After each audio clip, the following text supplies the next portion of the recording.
of course, this was the week of the Chinese spy balloon. You didn't think I wasn't going to mention it. There it was, flying high, 60,000 feet in the air, soaring, until this happened. They just shot it. A single missile fired by a jet fighter. See the smoke coming from it? Ended the brief, spectacular life of the Chinese balloon. The brief and spectacular life of the Chinese balloon. Oh my God. I just love, that's my favorite. So yes, learning more about the balloon, guys. Can we just here's a graphic from NBC. If you're listening, they are comparing a Thanksgiving parade Snoopy balloon. This is not a joke. To the Chinese spy balloon, then to a Boeing 77 to prove that was one big balloon. That just like a absolute unit of a spy balloon. I love the assumption that somebody has a point of reference for what the height of a Boeing 747 tilted on its side. Like, you've seen that. Just like nobody has seen that. I hope that is what the poster of like Soul Plane. Remember that movie? It was like hell yeah, just like riding on. Like I totally know the height of a Boeing 747. So there it is, the big old Chinese balloon. Now apparently it's serious. Maybe like so here we have to go. We have to say why it's serious. The balloon. According to Secretary of Defense Lloyd Austin, said it was being used to surveil strategic sites in the continental U.S. It was traversed Alaska, Canada, re-entered the U.S. airspace over Idaho, and it was detected over Montana. And it's like, come on, really? So they say that it could be dangerous. China in the past has boasted its military use of stratospheric balloons before. The newspaper Financial Times cited a military channel of the country's state broadcaster, CCTV, which aired a report in 2018 that claimed a, quote, high-altitude balloon tested hypersonic missiles. That being said, I'm just learning that actually the United States is investing like something like $30 million or something like this into our own fleet of balloons, Akela. We've got our own.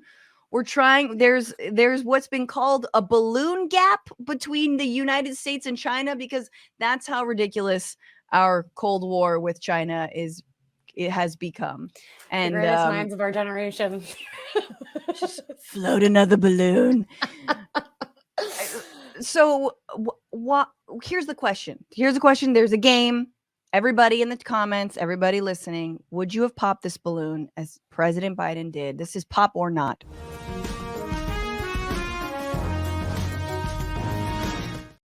Pop or not, Akela?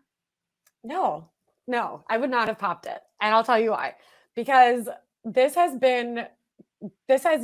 brought joy to across the United States. It's almost like if the Thanksgiving Day parade was simultaneously happening in every state at the same time. People are trying to figure out where the balloon is. It's bringing people together. It's action. It's a form of entertainment. And frankly, if China wants to send a missile and kill us all, they're going to do it one way or another. So I'm here to enjoy this. It's like George Santos floating 60,000 miles above us. Just like, there it is. It's like, you don't want the George Santos balloon to pop either. No. You don't want this balloon to pop. No. It's too good. I'm no pop. I understand why he had to do it. And of course, I say first of all, I am one of those people that doesn't like the sound of a popping balloon because I am a little baby child. And so I'm like, owie. So I have to say, always don't pop balloons. Just let it slowly deflate in the corner of your room until it's just like a little like squidgy mush. That's the right answer. But we know that this, of course, happened before, because it was funny because, when you like know the discourse is bad, but you don't see the discourse being bad. So you're like, is it bad? But the right freaked out about it. JD Vance posting a photo of him like with a gun, like cocked at the sky, and just the most ridiculous Republicans freaking out that this, oh my God, Biden and the balloon, when in fact, right under Trump, China also floated multiple balloons, and like nothing was done about it. But it's like, how could you not like the bull? It's funny. It's fun. Yeah, just surveil. It's fine. It's not a drone. We fly drones over people's heads. I much prefer the balloon. China says they're looking out for like weather patterns. I don't know. Yeah. They're concerned about how much climate destruction we're doing over here. Absolutely. They're like, we could put a high-speed rail right through here and then win every election from here until eternity. Yeah. They're looking at Montana, man. It's beautiful there. They want a view. It's like, I think it's probably one of those, like, how you can like live cam into Yosemite and see what's going on at all times, like, in certain areas. It's a great thing to do. I feel like that was like us with the balloon. The Chinese were like, I wonder what's going on in Montana. And they just like live stream from balloon. They're just fans of Yellowstone, They're just trying to see what it's all about. Exactly. It's sad. It's sad, and it is definitely that moment, though. Yeah, it brings us together. There's nothing like putting something in the sky. A floating thing in the sky will bring us together. It doesn't make any noise. It's adorable. I'd say they should float another one, but make it pretty. Yeah.